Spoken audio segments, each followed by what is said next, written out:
তৌফিক লিপু, আপনাদের সকলকে স্বাগত জানাচ্ছি কক্সবাজারের ঈদগাঁও উপজেলার 5টি ইউপিতে ভোট যে গ্রহণ, সেই ভোট কার্যক্রমটি শেষ হয়েছে। এখন চলছে গণনার কাজ। আমি আছি যে পূর্ব নাপিতখালী সরকারি প্রাথমিক বিদ্যালয়ের যে কেন্দ্র আছে সেই কেন্দ্রে আছি। সেই কেন্দ্র থেকে আসলে সকাল থেকে আমরা যখন দেখেছি একেবারেই অনেকটা কোনো ধরনের বিশৃঙ্খলা, গুটি কয়েকটা আসলে বেশ কয়েকটা অপ্রীতিকর ঘটনা ঘটলেও বেশিরভাগ কেন্দ্রে কিন্তু সুশৃঙ্খলভাবে ভোট গ্রহণ শেষ হয়েছে।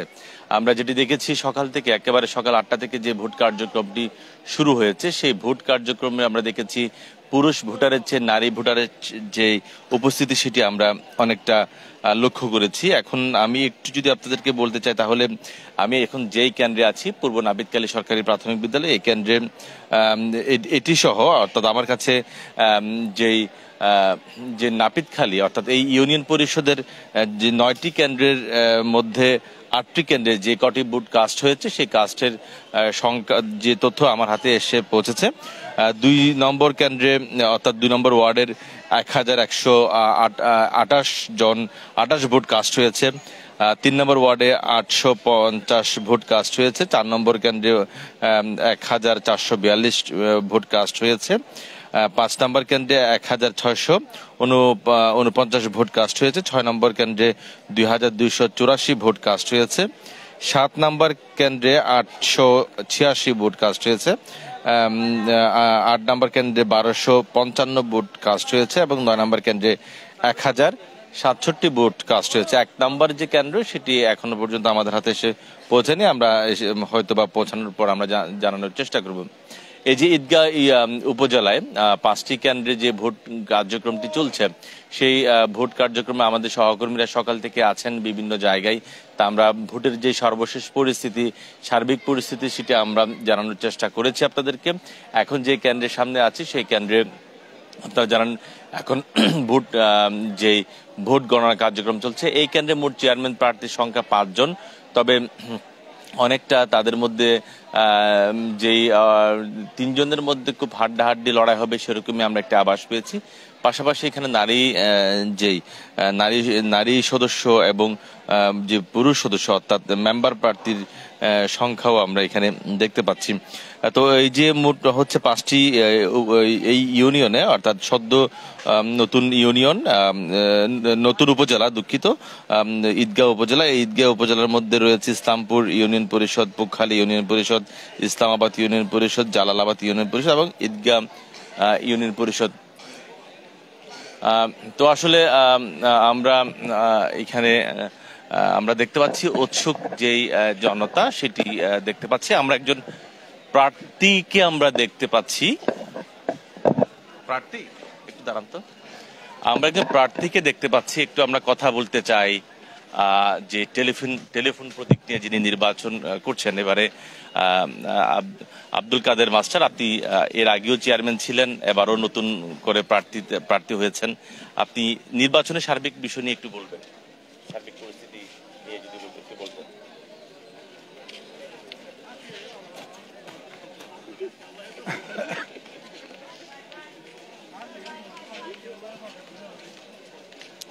আপনার মাধ্যমে আমি ইসলামপুরবাসীকে ধন্যবাদ দিচ্ছি।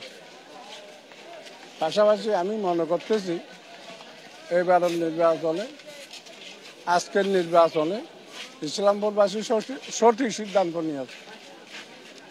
সন্ত্রাসী এবং তাদের অপছন্দর লোককে মনে হয় ভোট দেয় নাই।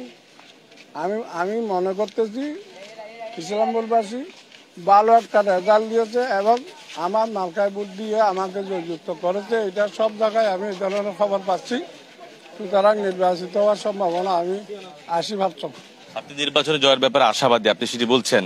যদি জয় লাভ করেন, আপনিও এর আগে চেয়ারম্যান ছিলেন, তো এই ইসলামপুর এই ইউনিয়নের জন্য আপনি কি কাজ করবেন? মূলত আমার কিছু কাজ বাকি আছে। আমি যখন চেয়ারম্যান ছিলাম তখন কিছু কাজ বাকি ছিল। প্রথমে আমি ওই কাজগুলো করবো। আমার অসমাপ্ত কাজ, আমার কিছু অসমাপ্ত কাজ আছে। তোর মধ্যে ইউনিয়ন পরিষদ, উপজেলা ইউনিয়ন স্বাস্থ্য কমপ্লেক্স, এরপরে বাকি রাস্তা যেগুলা অসমাপ্ত ছিল ওই অসমাপ্ত রাস্তাগুলা আমার আমার ইউনিয়নে 60টা লবণ মিল আছে। আমি সরকারের উচ্চ মহলে গিয়ে দরকার মন্ত্রীর কাছে গিয়ে আমি যদি আমার ইউনিয়নের এখানে যদি সাব স্টেশন করাইতে পারি তাহলে পুরা লবণগুলা আমি 20 টাকা 25 টাকা 30 টাকার ভিতরে বস্তায় আমি বাংলাদেশের প্রত্যন্ত অঞ্চলে পৌঁছাইতে পারবো। এখন একটা গাড়ি দিয়ে যদি লবণ যায় তাহলে এক বস্তা লবণের গাড়ি ভাড়া যায় 200 টাকা। তাইলে এ যদি কিনে 1000 টাকা, তার খরচ পড়ে 1200 টাকা। তখন আমি আমার এলাকার যারা লবণ মিলার আছে এরা 100-150 টাকা কমে বিক্রি করতে পারবে।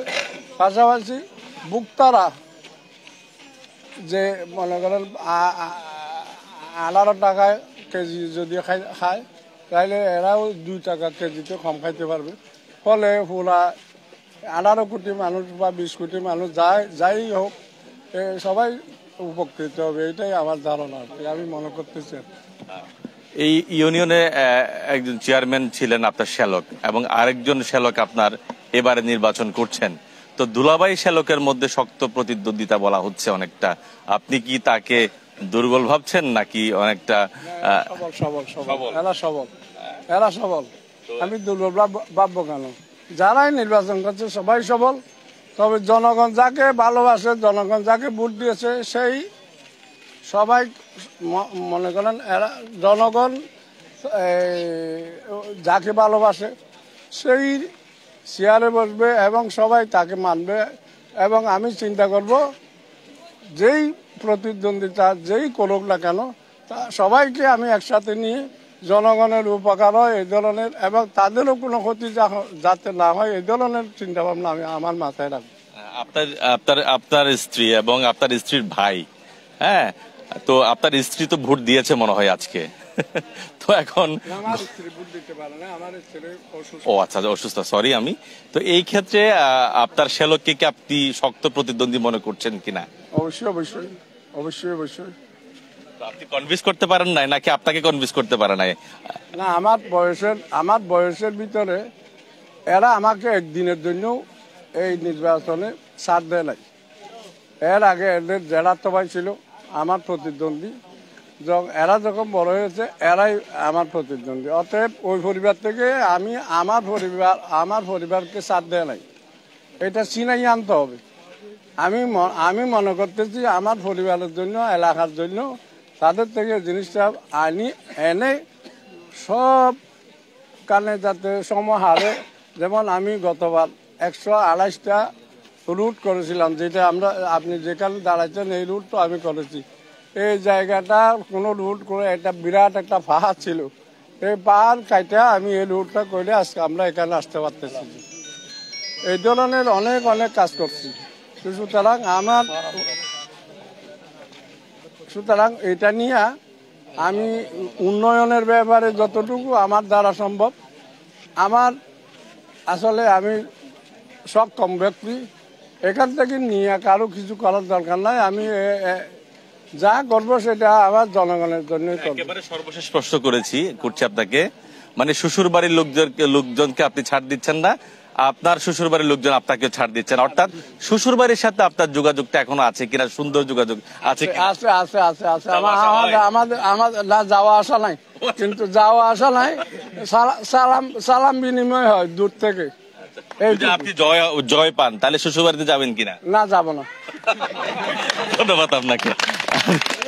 দর্শক, কথা বলছিলাম যে টেলিফোন প্রতীক নিয়ে আব্দুল কাদের মাস্টার, তিনিও এখানকার যে চেয়ারম্যান ছিলেন এবং তিনিও শক্ত প্রতিদ্বন্দ্বিতা করছেন। তার শ্যালক এবারও প্রতিদ্বন্দ্বিতা করছেন, তবে তার কাছ থেকে বেশ কিছু আমরা কথা শুনছি। আমরা একটু পরিবেশ দেখা, এলাকার পরিবেশ আপনারা দেখতে পাচ্ছেন। এখানকার যে উৎসুক জনতা, তারা ভিড় করছে যে কখন তাদের যে কাঙ্ক্ষিত ফল সেটি পাবেন, সেই জন্য তাদের অনেকটা অধীর আগ্রহ। তো আমরাও চেষ্টা করছি, আমরাও যখন ফলাফল আমাদের হাতে এসে পৌঁছাবে আমরাও চেষ্টা করব সর্বশেষ ফলাফল, অর্থাৎ যে ঈদগাঁও উপজেলায় 5টি ইউনিয়নের কে চেয়ারম্যানের চেয়ারে বসবেন, কার গলায় যে জয়ের মালা উঠবে সেটি আসলে দেখার পালা, আমরাও সেটি দেখতে চাই। তো দর্শক আমাদের সাথে ছিলেন এতক্ষণ, আপনাদের অসংখ্য ধন্যবাদ। আমার পাশ থেকে অনেকে চিল্লাচিল্লি করছে, মানে বড়সড় আওয়াজ করছে, আমি একটু ক্যামেরাম্যানকে বলবো আবার তাদেরকে দিকে একটু দেখানোর জন্য। হ্যাঁ, আপনারা একটু দেখতে পাচ্ছেন অনেকেই মানুষের মধ্যে যে আগ্রহ নির্বাচনে, সে আগ্রহটি দেখতে পাচ্ছি অনেকটা। অনেকেই বলছেন যেহেতু এখন দলীয় প্রতীক না দেওয়ার কারণে অনেকটা নিজের পছন্দ মতো ব্যক্তিদেরকে তারা নির্বাচনে ভোট দিতে পেরেছেন, সেই ভোট দিতে পেরে অনেকটা তারা খুশি। তো দর্শক, এই ছিল এখানকার সার্বিক পরিস্থিতি। আমরা আবারও চেষ্টা করব যখন ফলাফল আমাদের হাতে এসে পৌঁছাবে আমরা আপনাদের কাছে সে ফলাফল পৌঁছে দেওয়ার চেষ্টা করব।